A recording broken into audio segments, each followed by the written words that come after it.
சூரியமேடு உப்பி உயர்ந்திருக்க அதில் அழுத்தமான ஒரு முக்கோணம் இருந்தால் அவர் அரசியல்வாதியாகி நாட்டு நன்மைக்காக பாடுபடுவார். மேலும் கால்வாய் பாசனம், குடிநீர் குழாய்கள் அமைத்தல், குடித்தன வீடுகளில் இடையூறு நீக்குதல் போன்ற ஆக்கப்பணிகளில் ஈடுபடுவார்.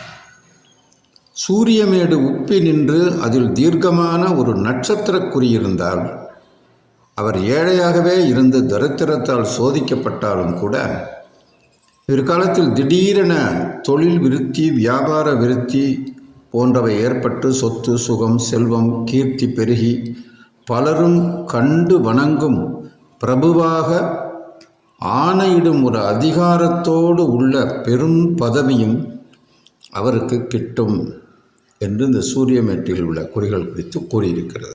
சூரியமேட்டில் உள்ள சதுரங்கள் சனிமேட்டில் ஒதுங்கி நின்றால் அரண்மனை போன்ற வீடு, நிலபுலன்கள், இந்த முச்சந்தின்னு சொல்லுவாங்கள்ல, அதாவது ரொம்ப கார்னர் பிளேஸாக இருக்கும் அந்த வீடு.